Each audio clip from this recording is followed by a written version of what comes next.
नमस्कार. मुंबईत जे मराठा आंदोलन सुरू आहे त्याच्याबद्दल मला बोलायचं आहे. हे आंदोलन योग्य आहे की नाही योग्य आहे, त्यांच्या मागण्या कायदेशीर आहेत की नाही आहेत, हा प्रश्न वेगळा आहे. हा प्रश्न शिंदे समिती आहे आणि सरकार आहे हे सोडवेल. माझा प्रश्न मराठा जे आपले बांधव मुंबईत आले त्यांच्याबद्दल आहे. त्यांना ना कुठलीही सोय मुंबईकरांनी दिलेली नाही. कुठलीही सोय सरकारने दिलेली नाहीये. आज त्यांच्यासाठी मोबाईल टॉयलेट काही उपलब्ध करून गेलेत, पण गेले 2 दिवस हे बांधव बिचारे आपले घरदार सोडून इथे आलेत. ते आंदोलन करतायत, त्यांच्या मागण्यांसाठी करतायत, हुल्लडबाजी करायला आलेले नाहीयेत ते इथे. त्यांच्या आंदोलनासाठी त्यांना काही मदत करायला पाहिजे की नको पाहिजे. आता प्रश्न असा आहे की त्यांना आज मी बघितलं सगळीकडे तर त्यांना खायला पोळी देतात आणि पोळीबरोबर चटणी असते किंवा काही ठिकाणी खरडा असतो, काही ठिकाणी बिचारे सुक्की भाकरी घेऊन बसलेले आहेत तिथे. काही जण ग्लुकोज बिस्किटावर भागवतायत, काही जणांनी चुरमुरे आणलेत आणि चुरमुरे केले, काहींनी गॅसचे सिलेंडर आणले, चुली आणल्यात आणि बिचारे हे लोक रस्त्यावरती स्वयंपाक करतात. आणि जेव्हा रस्त्यावर स्वयंपाक करतात तेव्हा मध्येच पाऊस पडतो. पाऊस पडला की परत गॅस विझवायचा, परत आतमध्ये जायचं. आणि एक दोघांसाठी नाही, हे हजारो लोक इथे आलेले आहेत. गेले 2 दिवस हे लोक इथे आहेत आणि सरकार करतंय काय? माझा प्रश्न असा आहे की सरकार करतंय काय? मी काय बघते, ही आंदोलनं 2016 पासून मराठा बांधवांनी सुरू केलेली आहेत. त्यांच्या ह्या ज्या मागण्या आहेत, ज्या मागण्या जरांगे पाटील आज करतायत, त्या मागण्या 2016 पासून ते करत आहेत. 2016 ते 2025 आलं. सरकार काय करतंय माझा प्रश्न आहे. या समितीला मुदतवाढ दिली, त्या समितीला मुदतवाढ दिली. जरांगे पाटील हे आज जे आलेले आहेत ते त्यांनी 6 महिन्यापूर्वी ही तारीख जाहीर केली होती. म्हणजे 6 महिन्यापूर्वी आपल्या सरकारला माहिती होतं की हे मराठा आंदोलन इथे येणार आहे मुंबईत. परवानगी पण दिलीत ना तुम्ही आझाद मैदानवर त्यांना यायचं. हे सगळं तुम्ही केलं. तुम्हाला इतके दिवस माहिती आहेत, म्हणजे 2016 पासून आतापर्यंत. मध्ये एकनाथ शिंदे जेव्हा मुख्यमंत्री होते तेव्हा त्यांनी एक ड्राफ्ट दिला जरांगे पाटील यांच्या हातात आणि त्यांना फसवलं. कारण त्या ड्राफ्टमध्ये तो फक्त एक निविदा, एक ड्राफ्ट होता आणि त्या ड्राफ्टवरती सूचना मागवायच्या होत्या आणि त्या सूचना खूप आल्या आणि म्हणून त्या ड्राफ्टचा कायदा झाला नाही. त्यावेळेस जरांगे पाटील यांची फसवणूक केली. जरांगे पाटील परत गेले. तेव्हापासून त्या पण मागण्या आता त्याच आहेत. नवीन मागण्या कुठल्याच नाही आहेत. आणि मग आता जरांगे पाटील मुंबईत आले, त्यांचे हजारो इथे आंदोलनकर्ते आले, म्हटल्यावर धावाधाव सुरू करता तुम्ही. हे काही चेष्टा चालवली आहे का? ही जी समिती नेमली होती ती समिती गेले 6 महिने झोपली होती का? तुम्हाला जर त्यांच्या मागण्या माहिती होत्या तर गेले 6 महिने या मागण्या का नाही पूर्ण केल्या? त्याच्याबद्दल तुम्ही जरांगे पाटलांची 6 महिने गेले चर्चा का नाही झाली? किंवा 2016 पासून या मागण्या जर आहेत तर विविध लोकांची चर्चा होऊन 2016 पासून आतापर्यंत तुम्हाला मार्ग सापडला नाही. तुम्हाला जर हे आरक्षण देता येत नसेल तर सरकारने हे जाहीर करायला पाहिजे की आरक्षण देता येत नाही. तुम्हाला जर हे आरक्षण देता येत असेल त्यातून मार्ग काढायचा आहे. देवेंद्र फडणवीस काय म्हणतात, चर्चेतून मार्ग निघतो. मान्य आहे मला, चर्चेतून मागणी निघतो. मग गेले 6 महिने जेव्हा जरांगे पाटील तारीख जाहीर करत होते तेव्हा चर्चा का झाली नाही? आज ही चर्चा का होती? आज मी म्हणजे चेष्टा चालवली तुम्ही. उपसमितीची बैठक लगेच सकाळी, काल संध्याकाळी उपसमितीची बैठक घेतली. उपसमितीने एक ड्राफ्ट घेतला, जरांगे पाटलांकडे गेले, जरांगे पाटलांनी तो फेटाळून लावला. आज परत उपसमितीची बैठक झाली. मग आता रात्री उपसमितीची बैठक, परत जरांगे पाटलांकडे जायचं, परत त्यांना ड्राफ्ट द्यायचा, परत त्यांनी तो फेटाळायचा, परत आंदोलन सुरू. काय चेष्टा चालवली? ही जी सगळी प्रक्रिया ना, ही चर्चेची आणि त्यांच्याकडे ड्राफ्ट घेऊन जायची, त्यांना दाखवायची, त्यांची मंजुरी घ्यायची, त्याच्यात बदल करायचे, गेले 6 महिने तुम्हाला करता येत नव्हतं. आणि आपलं सरकार काय करतंय, मुख्यमंत्री जे आहेत आपले ते काल मी बघितलं आणि आज मी बघितलं गणपती दर्शनात मग्न आहेत मुख्यमंत्री फडणवीस. काल तर दिवसभर अमित शहा होते दुपारपर्यंत, त्यामुळे सगळेजण अमित शहाच्या मागे होते. त्याच्यानंतर एकनाथ शिंदे जे होते, एकनाथ शिंदे पण अमित शहाच्या मागे मागे मागे मागे फिरत होते दिवसभर, म्हणजे 2:30 वाजेपर्यंत. मग 2:30 नंतर त्यांनी काय केलं? आज त्यांनी काय केलं? एकनाथ शिंदे सरळ त्यांच्या गावी निघून गेले, दरेगावी. काय तर तिथे त्यांचा गणेश उत्सव आहे म्हणून. म्हणजे तुम्ही बघा की इथे मराठा बांधव आंदोलनं करतायत, पावसात भिजतायत, आजारी पडतायत, भाकरी खाऊन राहतायत, सुकी भाकरी, चटणी खाऊन राहतायत. आणि आपले मुख्यमंत्री काय करतायत? आपले मुख्यमंत्री प्रत्येक गणेशोत्सवात जात आहेत आणि गणेश भेटी देत आहेत आणि फोटो काढून घेत आहेत. आपले उपमुख्यमंत्री एकनाथ शिंदे काय करतायत? एकनाथ शिंदे पण अमित शहाच्या मागे मागे मागे मागे 2:30 वाजेपर्यंत फिरले आणि त्याच्यानंतर दरेगावी निघून गेले. आज म्हणे ते घाईघाईने परत आले. तुम्हाला माहिती नाही काय चाललंय इथे ते. आणि आपले दुसरे उपमुख्यमंत्री अजित पवार ते काय करतायत? ते पुण्यात त्यांचा जो मतदारसंघ आहे तिथे बैठका घेत बसले. त्यांच्या विषयांच्या बैठका घेत बसले तुम्ही आणि आज ते मुंबईला येणार. म्हणजे तिघही आपले जे आहेत मुख्यमंत्री आणि उपमुख्यमंत्री यांना परवा नाही. तुम्ही बसून हे तुमची जबाबदारी आहे.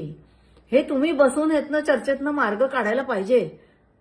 तुम्ही गणपती दर्शन करताय आणि हे बिचारे रस्त्यावरती हे करतात. हे चित्र बरोबर नाही ना. हे मिसमॅनेजमेंट दिसते ही सरळ सरळ. आणि 2016 पर्यंत तुम्ही आता म्हणता की जरांगे पाटील यांच्या मागे विरोधक आहेत. आता भाजपने हे नॅरेशन सुरू केले की जरांगे पाटील यांच्या मागे विरोधक आहेत. काय प्रॉब्लेम आहे तुम्हाला? जेव्हा तुम्ही सत्तेत नव्हता, जेव्हा तुम्ही विरोधात होतात, तेव्हा तुम्ही हेच करत होतात. हेच करत होतात ना. पाठिंबा देत होतात ना त्यांना. आंदोलनं करत होतात ना. रस्त्यात उतरत होतात ना. मदत करत होतात ना काही काही आंदोलनांना. कशाला सत्ता जे सत्तेत आहेत त्यांना उलटवून टाकायला. मग आता तुम्हाला काय प्रॉब्लेम? असतील विरोधक हेच करणार. तुम्ही तेच केलं होतं.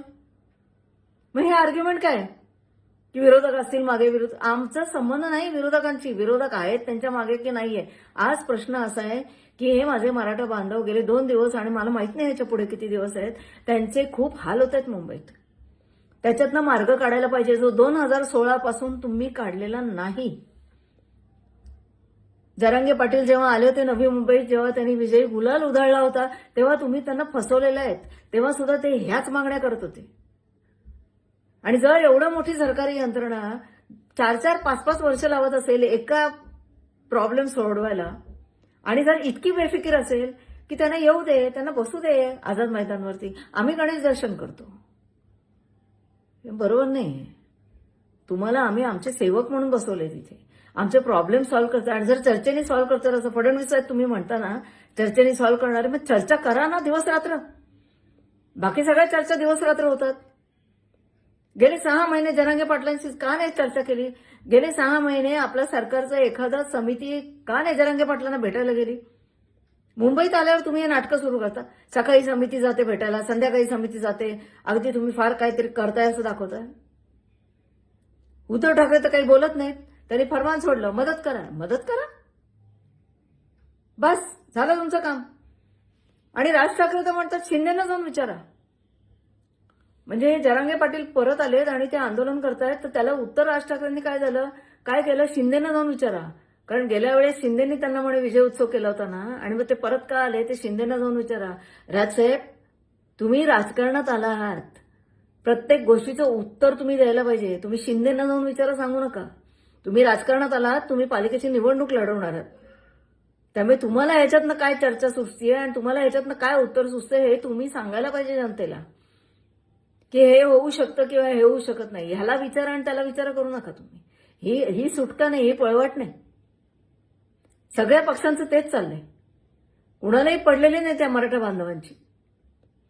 आणि तुम्ही म्हणताना त्यांनी वेठीस धरलं मराठी बांधवांनी. मी सांगते तुम्हाला, हे वेठीस धरलेलं, हे मराठी बांधवांनी वेठीस धरलेलं नाही. आपल्याला वेठीस धरलंय ते मुख्यमंत्री फडणवीस, उपमुख्यमंत्री एकनाथ शिंदे आणि उपमुख्यमंत्री अजित पवार यांनी मुंबईला वेठीस धरलेलं आहे. कारण जरांगे पाटलांनी 6 महिन्यापूर्वी तारीख जाहीर केली होती की मी या तारखेला मुंबईत येणार. पण त्यांचा हा प्रश्न जो आहे तो चर्चेतून सोडवणे किंवा ह्या प्रश्नावर आमच्याकडे उत्तर नाही किंवा ह्या प्रश्नाकडे अमुक उत्तर आहे असं करून हा विषय संपवण्याचा प्रयत्न या तिघांनी केला नाही. आणि यांनी काही केलं नाही. या तिघांनी, फडणवीस, शिंदे आणि अजित पवार यांनी काही केलं नाही, म्हणून आज जरांगेंना इथे यावं लागलंय. त्यामुळे वेठीस जर मुंबईला कोणी धरला असेल ना, तर या तिघांनी वेठीस धरले मुंबईला. आणि मुंबईकरांचा राग हा त्या तिघांवर असायला पाहिजे. जरांगे पाटील जे लढतायत ते त्यांच्या आंदोलनासाठी लढतात, त्यांच्या मागण्यासाठी लढतात. त्यांनी वेठीस धरलं नाही, त्यांनी रस्ते करून देत आहेत. ते वेठीस आपल्याला या तिघांनी धरले.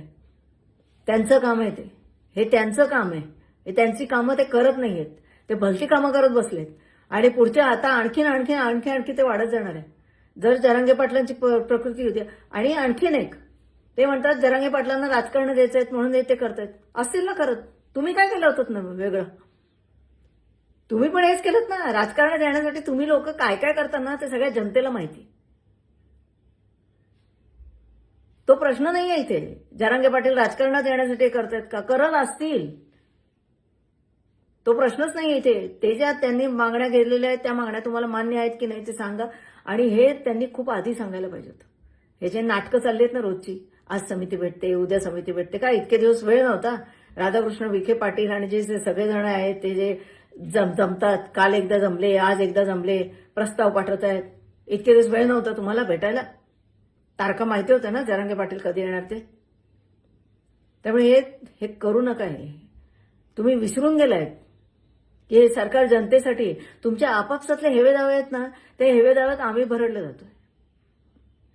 हे सुधारा आणि याच्यातून लवकर मार्ग काढा.